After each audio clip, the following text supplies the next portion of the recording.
محترم محتشم سامعین حضرات،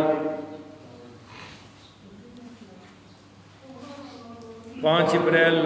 2024 اور 25 رمضان مبارک 2045 1445 ہجری کا یہ خطبہ جمعۃ المبارک چونکہ جمعۃ الوداع ہے تو چند نایاب بکھرے موتی کے عنوان سے معنون گفتگو کی کوشش کروں گا۔ آپ دعا فرمائیے اللہ کریم مجھے شرح صدر کے ساتھ حق سچ بیان کرنے کی توفیق عطا فرمائے، مل کے کہے آمین۔ اور اللہ تعالیٰ عمل والی باتوں پر عمل پیرا ہو کر زندگی گزارنے کی توفیق عطا فرمائے۔ یہ جو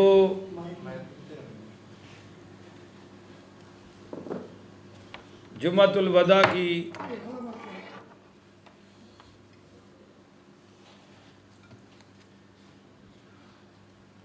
اہمیت ہے، جو فضیلت ہے، اس کو اگر آپ سمجھیں تو یوں سمجھ سکتے ہیں کہ جب کوئی چیز ہم سے رخصت ہو رہی ہوتی ہے تو اس کے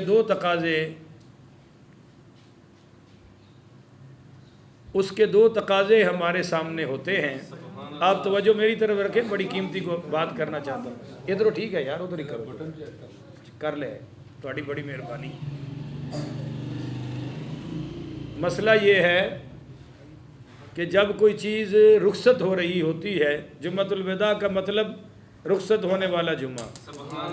قرآن حدیث میں تو ایسا کوئی لفظ استعمال نہیں ہوا جو اس پر دلالت کرے۔ قرآن مجید، قرآن و حدیث میں تو ایسا کوئی لفظ استعمال ہے، آواز آہستہ کرے بھائی، ایسا کوئی استعمال نہیں ہوا کہ اس کو رمضان شریف کے آخری جمعے کو کہ اس کو جمعۃ الوداع کہا جائے، مگر ہمارے ہاں مشہور یہی ہو جاتا ہے چونکہ یہ ماہ رمضان کا آخری جمعہ ہوتا ہے اور کوئی پتہ نہیں کہ اگلا جمعہ کس کو نصیب ہونا ہے، اگلے ماہ رمضان کا آخری جمعہ کس کو نہیں نصیب ہونا۔ تھوڑا سا اور بیٹا کام کرو۔ تو اس لحاظ سے اس کو الوداعی جمعہ کہہ دیا جاتا ہے، اور جب کوئی چیز رخصت ہو رہی ہوتی ہے یا ہم نے کسی کو رخصت کرنا ہوتا ہے تو اس کے لیے دو باتیں، بیٹا کام کرو، میں کم کہہ رہا ہوں آپ زیادہ کر رہے ہیں۔ آپ جب کسی کو رخصت کر رہے ہوتے ہیں، نہیں تسی ٹھہرو نا، میں کرا رہے ہیں، ایک تو ساری بولنے لگ پہ میں نے، یہ بڑا مسئلہ ہے، ایک ادھروں بول رہے ہیں، ایک ادھروں بول رہے ہیں۔ نہیں، مسئلہ یہ ہے، تھوڑی سی اوپر کرو، جب تو پہلے آ جانا تو میری تقریر تو خراب نہیں سی نہ ہونا۔ چلو بس ٹھیک ہے، چھڑ دو جو ہوئی ہے۔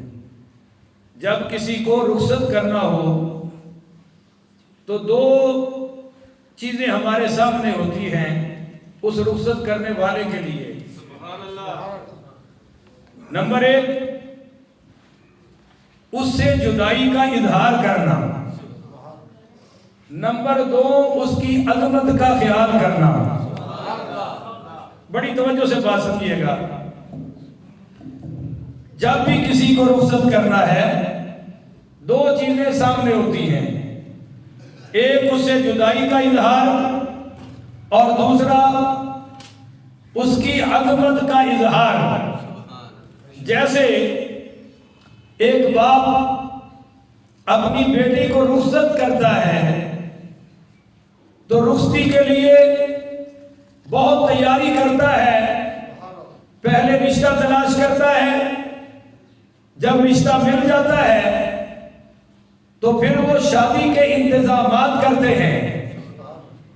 اور اس کے لیے اتنی محنت کہ لوگ قرضے لے لیتے ہیں، لوگوں سے بھیک مانگنا شروع کر دیتے ہیں کہ جی میں نے اپنی بچی کو رخصت کرنا ہے، میں کمزور ہوں، میری مدد کر دو۔ تو یہ اس لیے نہیں ہوتا۔ میں نے کہا تھا کہ بچے بھاگے نہیں، آپ میں سے کسی کو کوئی اثر نہیں ہو رہا۔ ایک منڈا جی انہوں نے گھر بھیجو، انہوں نے نہ کوئی جمعہ ہے نہ مسجد چان دا حکم ہے، صرف ایک شرارت ہے جیڑی ہر جمعے دا سامنا کرنا پہنتا ہے۔ تو میں عرض کر رہا تھا کہ بھائی یہ جو بچی کے لیے تیاری کر رہا ہے، یہ جو بچی کو رخصت کرنے کے لیے بیچارہ غریب باپ قرض تک لے رہا ہے، یہ اس لیے نہیں کہ بچی سے تنگ ہے، اس لیے نہیں کہ بچی سے بیزار ہے، اس لیے نہیں کہ بچی مغرولانی ہے، بلکہ اس لیے تیاری خوب کر رہا ہے تاکہ بچی کو عظمت کے ساتھ رخصت کیا جا سکے۔ یہ جب ہم کسی کو رخصت کرتے ہیں اس کا پہلا تقاضا ہے، لوگ آنے والے مہمان کے لیے باہر پھیلاتے ہیں، خوش آمدید کہتے ہیں، ویلکم کہتے ہیں، جی آئر کہتے ہیں،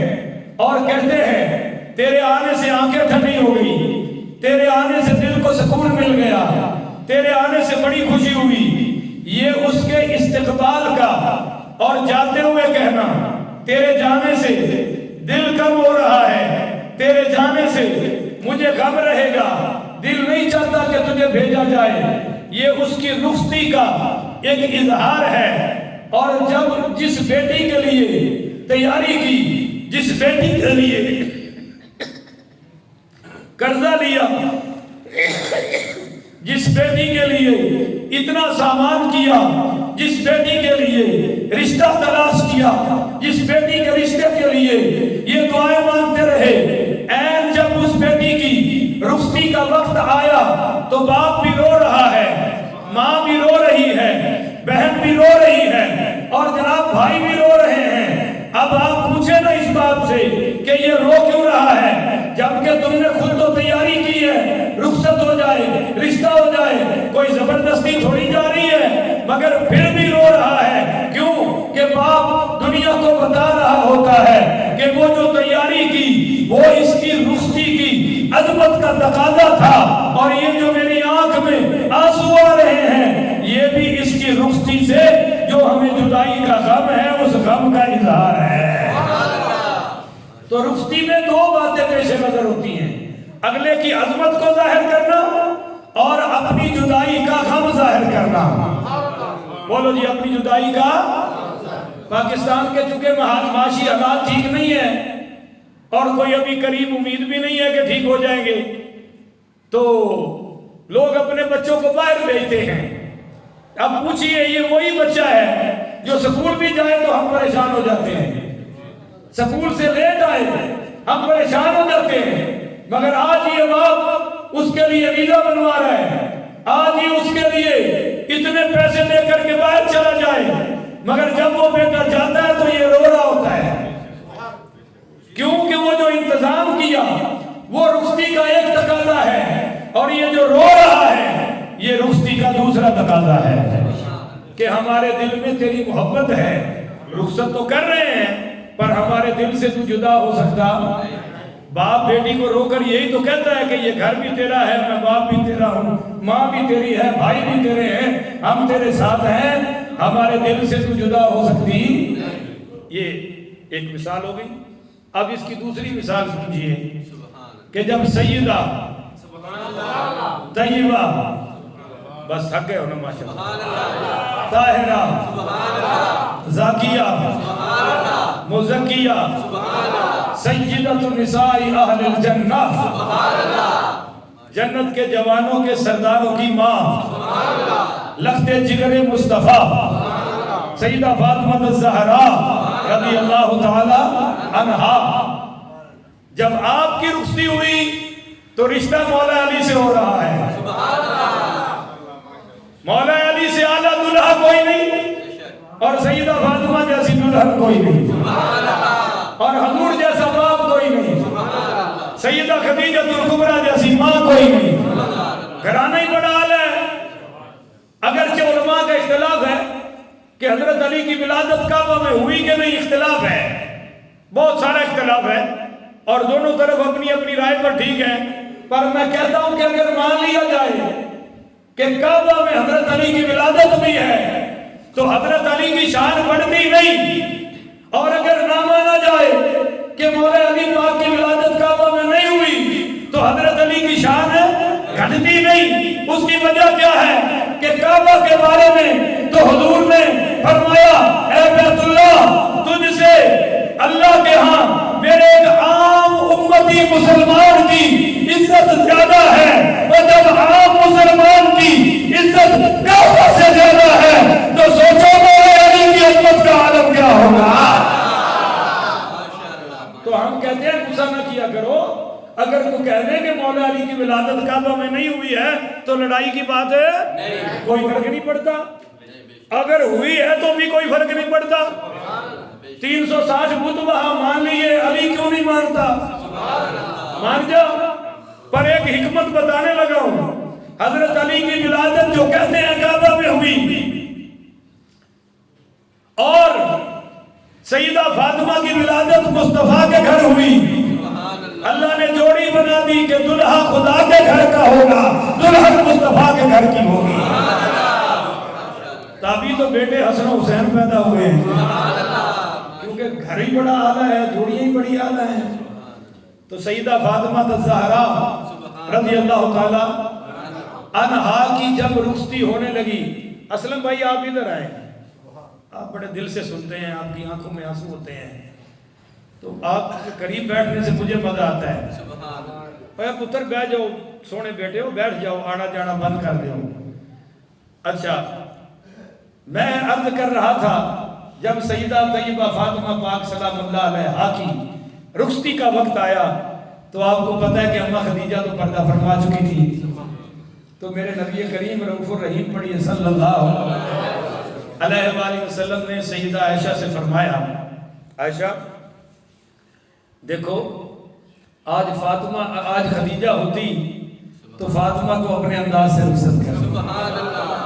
اب ماں کی جگہ پہ آپ ہو تو میری فاطمہ کو اس انداز سے رخصت کرنا کہ اس کو ماں کی یاد نہ آئے، اس کو ماں کی کمی محسوس نہ ہو.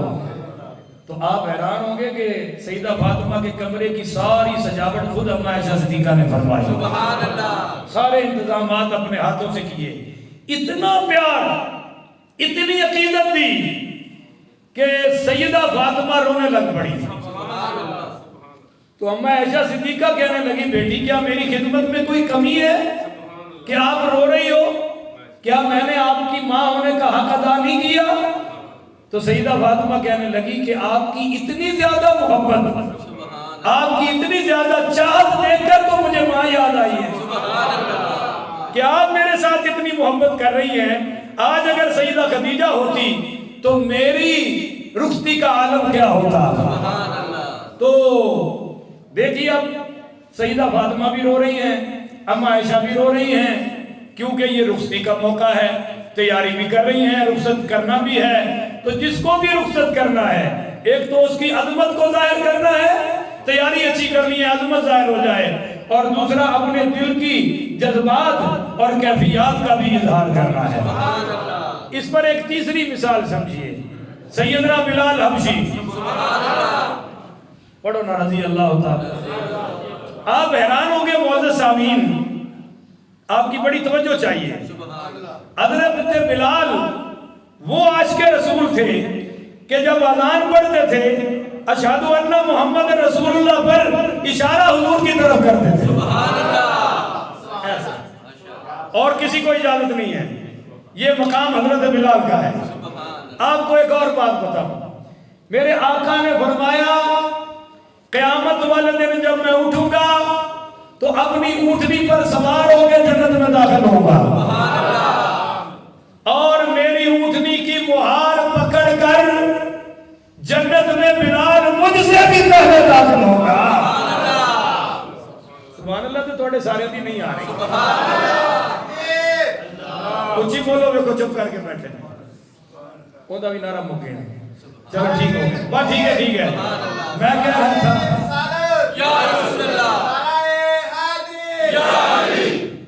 بھائی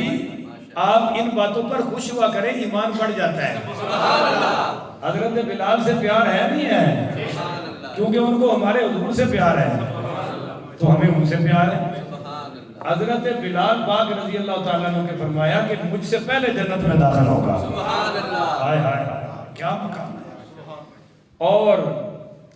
حضرت بلال کو جب بیت اللہ فتح ہوا تو حضور نے فرمایا کعبہ کی چھت پر چڑھ کے اذان پڑھ، کیونکہ کعبہ کے چھت پر صرف سردار قریشی جاتے تھے۔ آج حضور نے غلام کو چڑھایا تاکہ پتہ چل جائے، انہی مکہ کی گلیوں میں گھسیٹتے تھے نا تمہیں، آج تیری عظمت کا پتہ چلے گا۔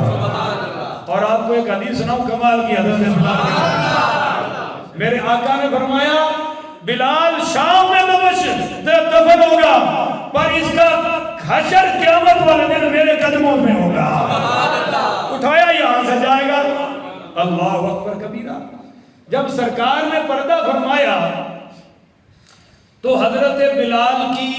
اذان بند ہو گئی، کیونکہ حضور نظر نہیں آتے تھے تو وہ کس لیے دیں، تو چھوڑ کر چلے گئے شام۔ کچھ عرصہ گزرا، تقریباً سال سرکار کی وفات کے بعد، تو حضور خواب میں تشریف لائے۔ سبحان اللہ۔ آپ نے فرمایا بلال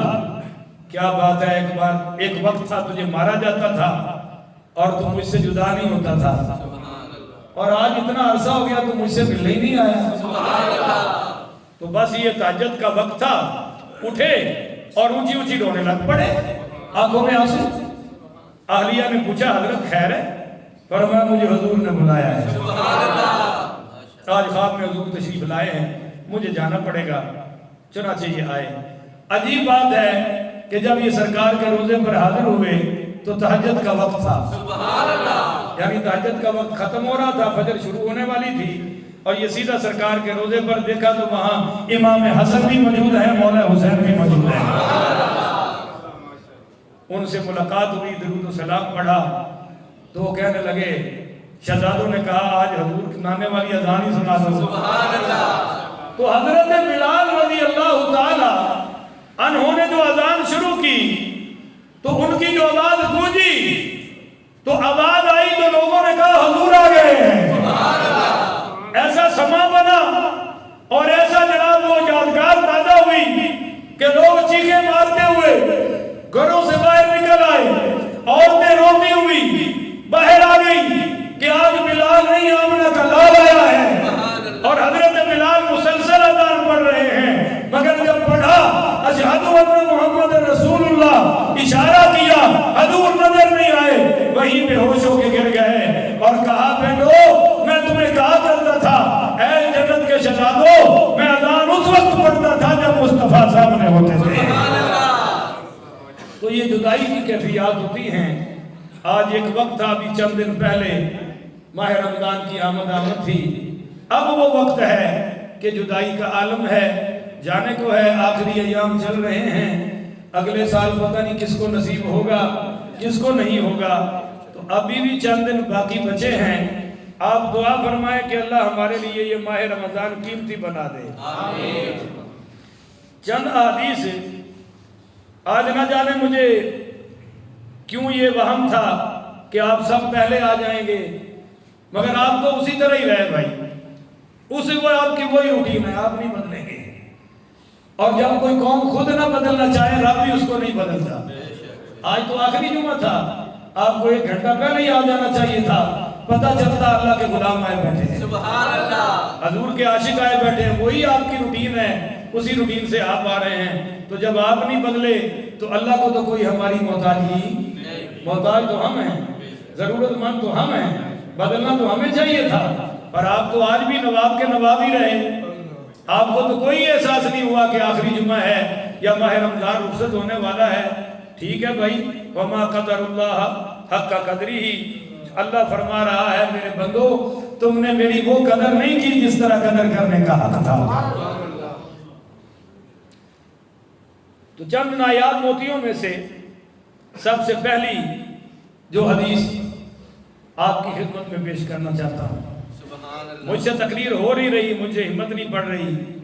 میرا دل یقین کریں جمعے کے جانے کی وجہ سے رو رہا ہے اندر سے،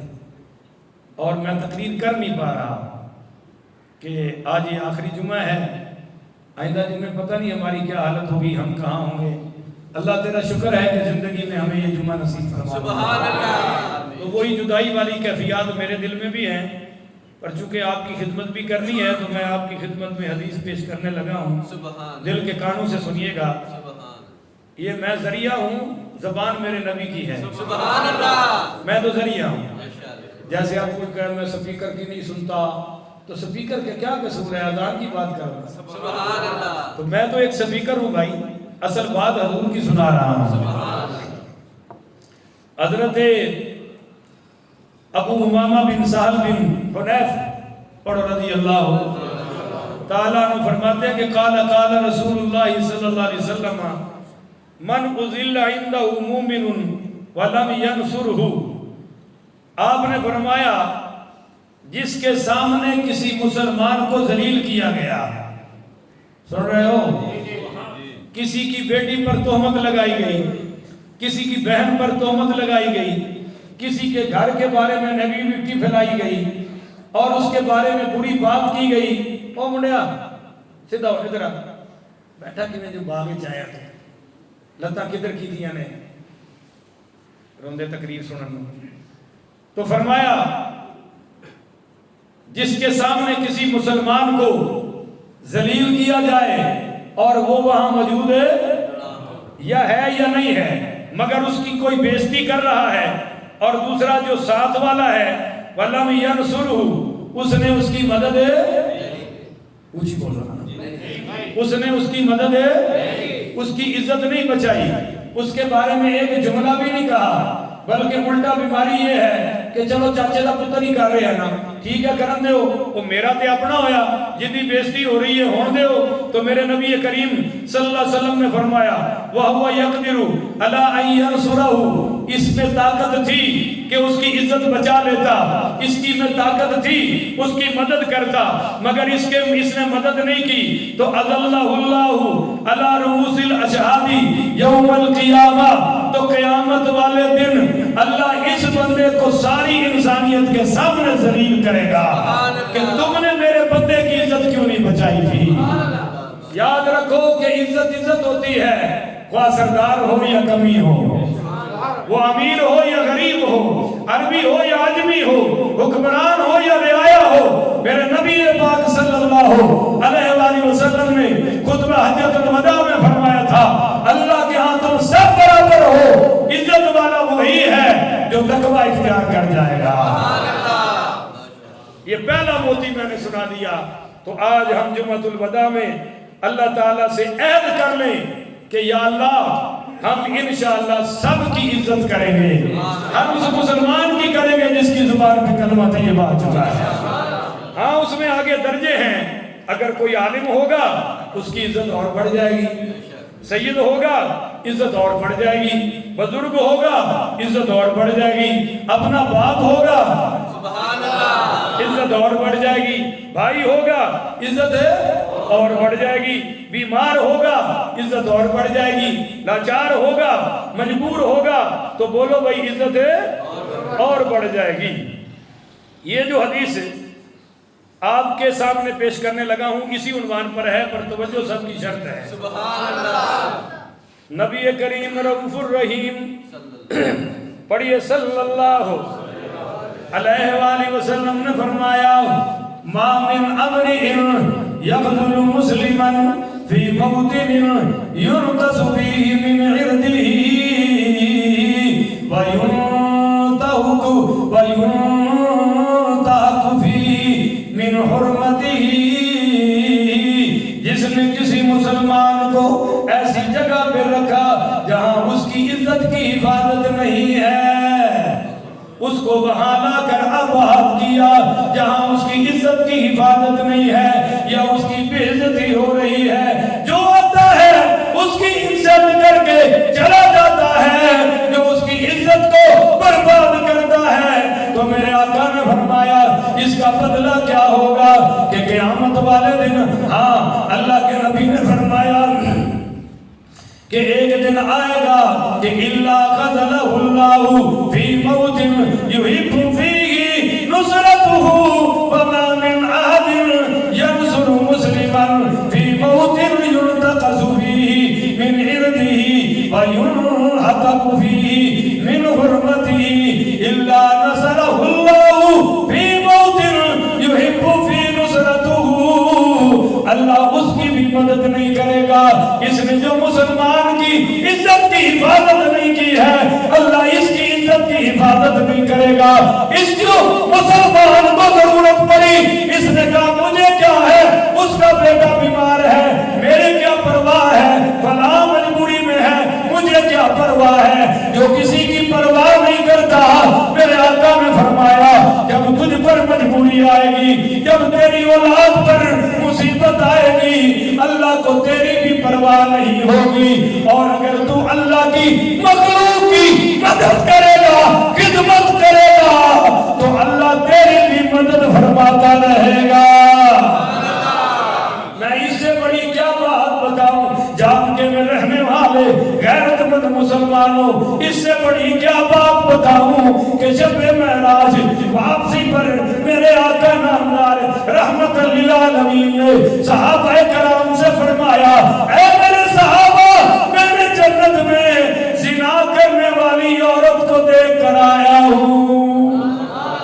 جو دنیا میں بدکاری کرتی تھی برے کام کرتی تھی میں اس کو جنت میں دیکھ کے آیا ہوں صحابہ کہنے لگے کیسے اس کو جنت کیسے مل گئی تو میرے آقا نے فرمایا وہ جا رہی تھی اور کتے کا بچہ پیاس سے تڑپ رہا تھا اس فاحشہ عورت نے اپنی ایڑی والی جوتی کو دوپٹے سے باندھا اور اس کو کنویں میں ڈالا اور پانی نکلا اس نے وہ پانی کتے کے بچے کے منہ میں ڈالا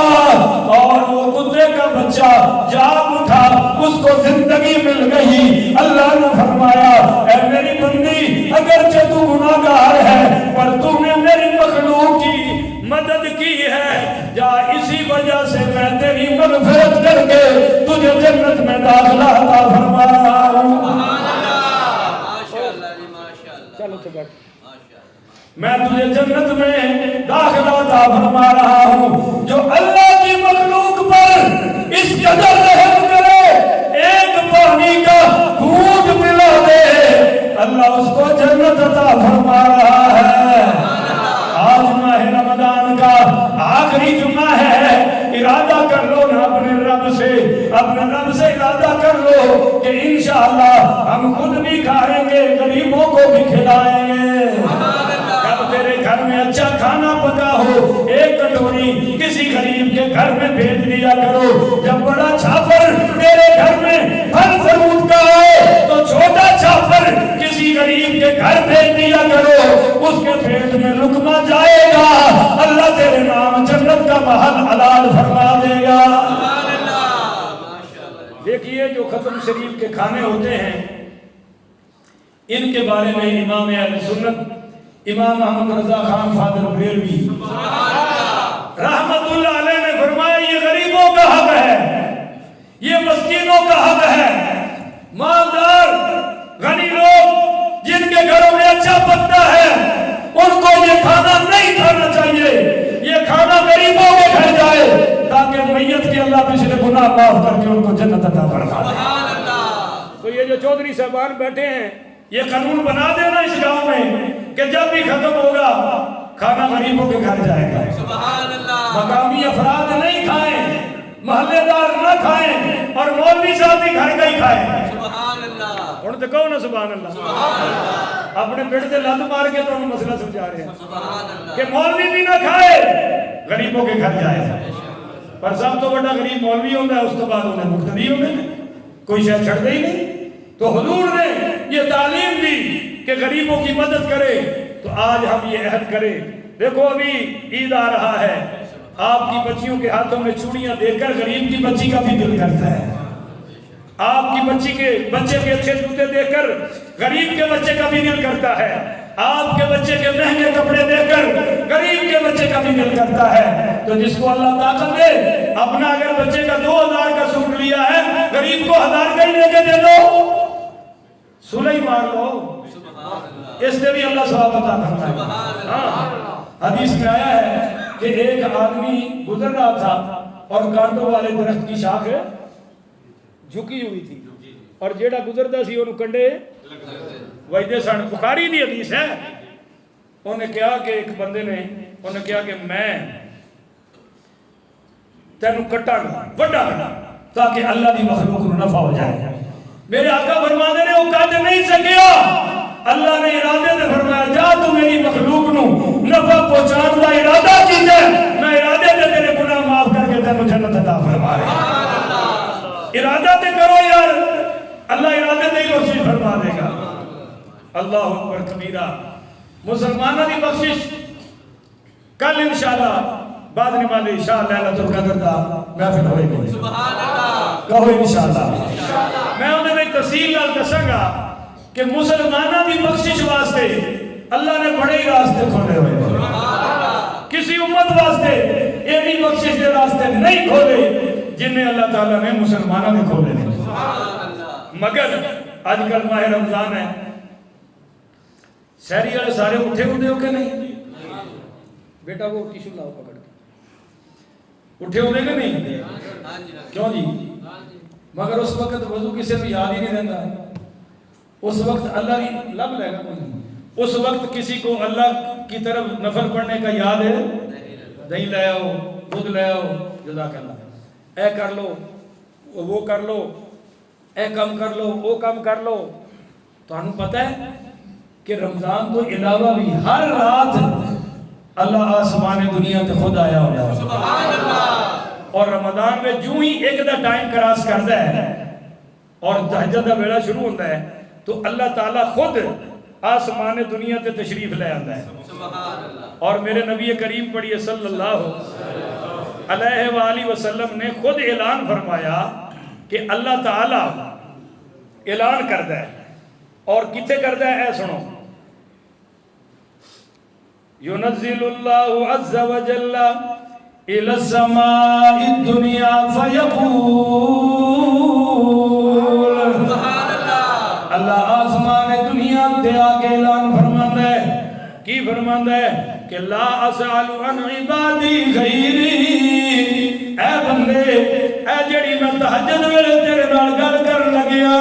اے میری تے تیری ہے کسے ہور دی نہیں ہوئے گی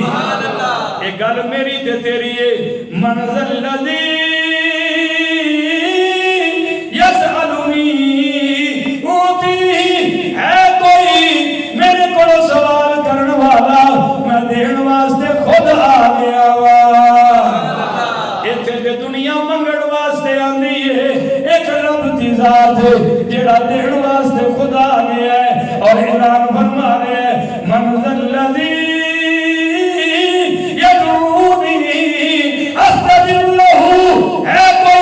میں قبول کرنے واسطے آپ آ گیا اس ویلے رزق کیوں نہیں منگتا سارا دن جو ملاوٹا کرنا ہے سارا دن جو دکان تے جھوٹ بولنا ہے سارا دن جو پاپڑ دینا ہے اس ویلے آ جا دو رکعت صلاۃ الحاجت پڑھ کے دعا مانگنا تیرا کام ہے غیب تو روزی برسا دینا میرے رب دا کام ہے عجیب مسلمان ہے سارے پاپڑ ویلے گا جھوٹ بولے گا اور پاکستانیاں گھٹیا چیزاں نو برانڈ بنا کے بیچے گا مگر جدو رب کہہ رہے ہیں آ جا میرے بندے منگ لے منزل الذی یستغفرنی اغفرہ لی ہے کوئی دینا میرے کو آ کے گناہوں دی معافی منگے اے منگنا تیرا کام ہے تیرے گناہوں تے معافی دا قلم پھیر دینا میرا کام ہے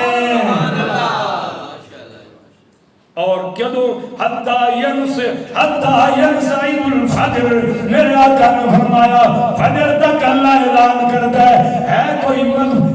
روزی منگن والا میں روزی دین واسطے آ گیا ہوں تو پورے رمضان وچ ایک ٹریننگ بھی حاصل نہیں کر سکے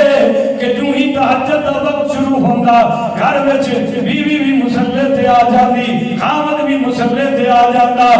بچے بچیاں مسلے تے آ کے دعا منگدے اللہ دی قسمیں ہاتھ تھلے پہلے آنے سن قبولیت دے اعلان ہاتھ تھلے بعد وچ آنے سن اور قبولیت دے اعلان تے میرا رب پہلے ہی فرما چکیا ہے سبحان اللہ اس تو بعد چونکہ آج ساڈا عنوان ہے چند بکھرے موتی سبحان اللہ اور جیڑی میں قیامت والے جیڑی میں پہلے آیت تلاوت کی تھی جن دے وچ اللہ تعالیٰ نے فرمایا کہ یا ایھا الذین آمنوا اتقوا اللہ حق تقاتی اے ایمان والے اللہ کو ڈر کے گناہ چھڑ دیو جویں چھڈن دا حق ہے بولو جویں چھڈن دا یہ نہیں ہے کہ ایکسیڈنٹ دیکھ کے پیا کرتا ہے کرنا نو ہاتھ لا کے توبہ توبہ اے توبہ نہیں چاہیے وہ توبہ کرنا کہ گناہ دو گے قدم ہی نہ اٹھے گناہ پر سوچ ہی نہ جائے وہ توبہ اللہ نو چاہیے حق تقاتی ہی کی ہے اور تو انہوں پتہ ہے ساڑیاں دعاواں قبول نہیں ہو رہی ہیں بولو نا بیت اللہ جو دعاواں ہو رہی ہیں قبول نہیں ہو رہی ہیں اکتوبر تو لے کے ہوں تک 6 مہینے ہو گئے فلسطین سے ظلم و ستم ہو رہے ہیں اور ساری پوری قوم مسلمانہ دی دعا مانگ رہی ہے اجے تک قبول نہیں اور اگر ساڈا یہی حال رہا تو دعا قبول ہونی بھی نہیں کیوں اللہ کہتا ہے میں دعا وہی قبول کرنا جڑا گناہ چھڑ دے سبحان اللہ جڑا نال قوم حرام بھی کھائے تو دعا بھی منگے نمازاں بھی نہ پڑھے تے آکھے اسی بڑے نیک ہاں نبی دی سنت ہوتے سٹے جتھے کتے نالیاں پیشاب کردے نے اور پھر آکھن اسی عاشق رسول ہاں پھر بھی نعرے مارن کہ غلامی رسول میں موت بھی قبول ہے نماز بالکل قبول کوئی نہیں اے ہنے ماشاءاللہ تشریف فرماؤ اثر والے کوئی نہیں آؤ گے تو اللہ کو ساڈی اوقات دا پتہ ہے ہاں جیڑی قوم گناہ چھڑ دے اللہ فوراً دعا قبول فرما لے سبحان اللہ ہاں یہ مثال تسی سمجھو کہ سیدنا یوسف علیہ السلام زلیخا 7ویں کمرے چ لایا ہے اور کنڈیاں لا لیاں تے کہن لگی کال دھائی تے ڈک میرے وال آ بولو میرے وال اور جب یہ اعلان کیتا تو سیدنا یوسف علیہ السلام نے تسبیح کٹی اور نہیں بولو سیانے لوگ ہیں پڑھے لکھے ہو تسبیح کٹی استغفر اللہ کی تھی نفل پڑھ لے کیونکہ اسی نفل سے بڑے پڑھ رہے ہیں نا تسبیحاں تے بڑیاں پھیر رہے ہیں پر جتھے دا لگے بغلے وانگو باز ہے وہاں تسبیح لمبی ہے حضرت یوسف نے ایسا کوئی کام نہیں کیتا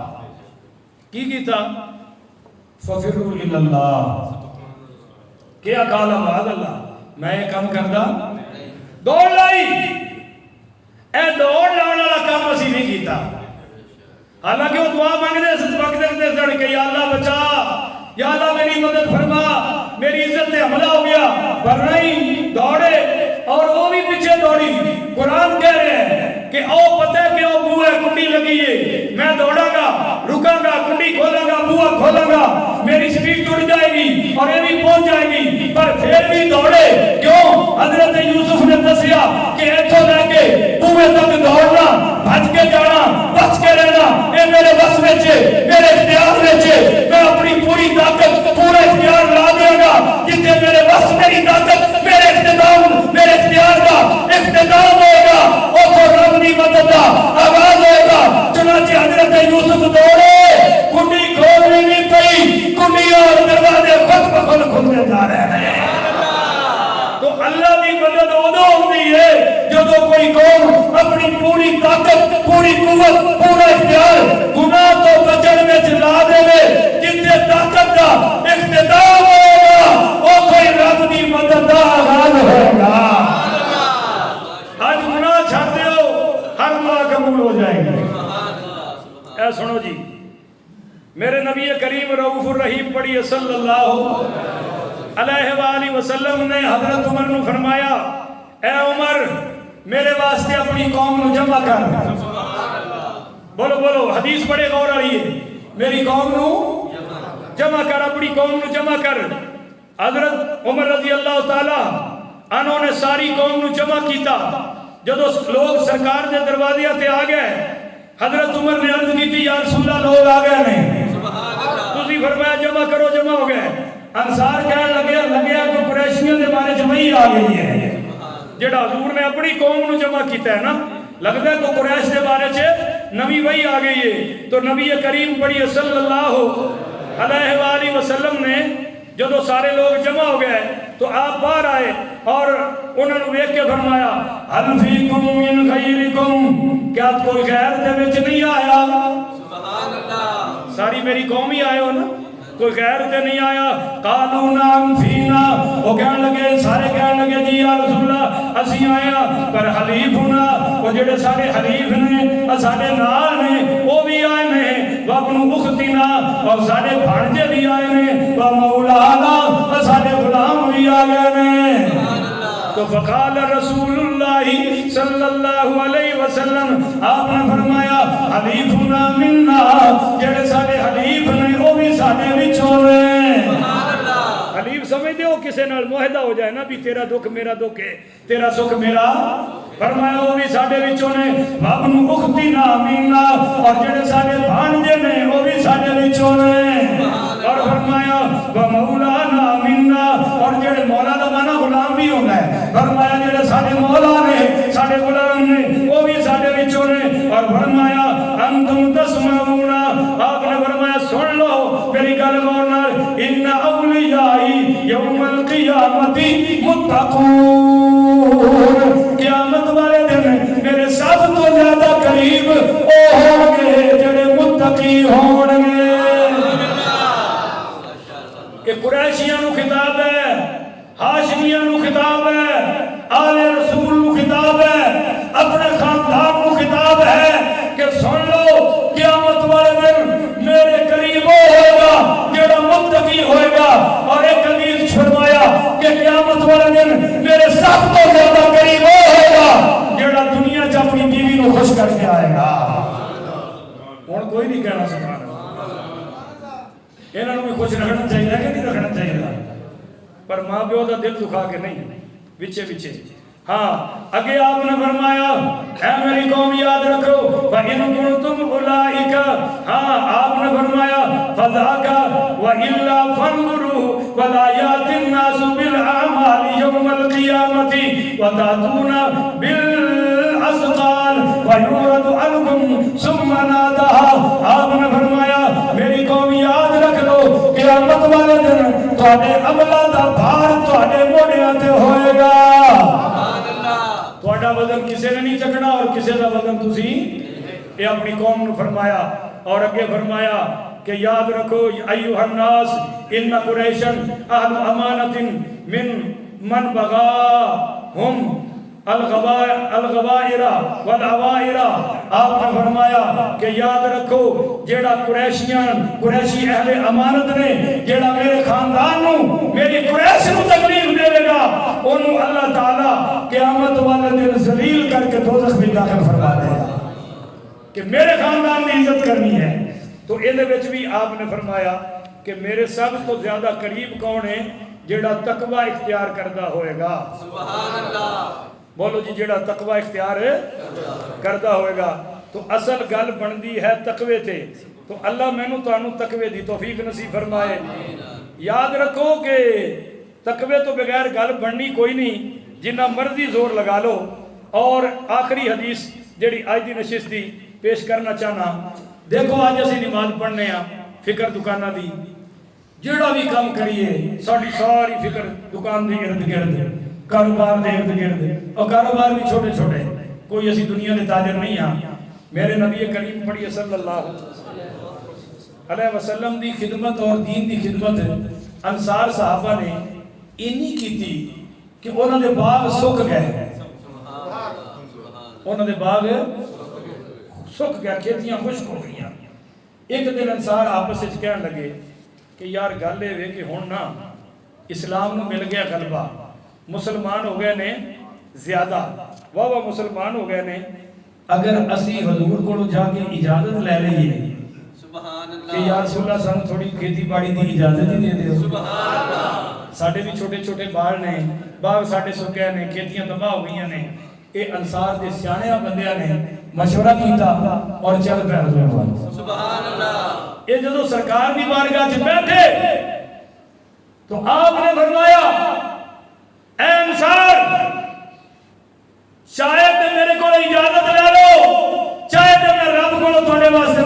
لا کے دین لگے سبحان اللہ ماشاءاللہ دسیا نہیں حضور نو پہلے ہی پتہ لگ گیا وہ کہنے لگے چلو کھیتیاں نو رہن دیو بخشش کرا لو سبحان اللہ اے جی اصل سودا آج ماہ رمضان چیک کر لو آخری جمعہ ہے وہ کہنے لگے جناب بخشش کرا دو تو پھر حضور نے دعا کیڑی کی تھی صرف انصار واسطے نہیں کی تھی توجہ آپ نے فرمایا اللہم اغفر للانصار سبحان اللہ اے اللہ انصار دی مغفرت فرما دے اور آگے فرمایا کہ ولا ولی ابناء الانصار انہاں دی آنے والی نسل دی بھی حفاظت بخشش فرما دے اور فرمایا ربهم ولجيرانهم اور آپ نے فرمایا اے اللہ انہاں دی اولاداں دی بھی مغفرت فرما انہاں دے بیٹیاں دی بھی مغفرت فرما اور انہاں دے گوانڈیاں دی بھی مغفرت فرما دے سبحان اللہ انہاں کہا بھی کھیتیاں لین گئے سا ساریاں نسلیں بخشوا رہی اور جب سرکار دو عالم صلی اللہ علیہ وسلم نے مکہ فتح کیتا اسے رمضان وچ تو صحابہ پریشان سن انصار کوئی اوتھے رو رہے نے کوئی اوتھے رو رہے نے پتہ کیوں کہنے لگے بس مکے والے کڈیا سی حضور آ گئے مکہ حضور دا شہر ہے اج یہ فتح ہو گیا اج حضور ایتھے رہ جان گے سانو کدے مدینے جانا پائے گا مگر میرے نبی کریم نے صفا پہاڑی تے کھڑے ہو کے خطبہ دیتا وہ پہاڑی آج بھی انہوں نے تھوڑی جی رکھی ہوئی ہے اور شیشہ کے لایا ہے ایتھے حضور کھڑوتے اور کھڑو کے فرمایا اے انصار ایک پاسے دنیا جائے ایک پاسے انصار چلے میں اس رستے تے چلاں گا جتھے انصار چلیں گے فرمایا میں تواڈے نال ہی رہاں گا تواڈے چ وفات پاواں گا اور قیامت والے دن تواڈے چ اٹھاں گا آج جمعۃ الوداع کا دن ہے اللہ تعالیٰ ان احکامات تے میں تو عمل کرنے کی توفیق عطا فرمائے بیٹھے رہو سارے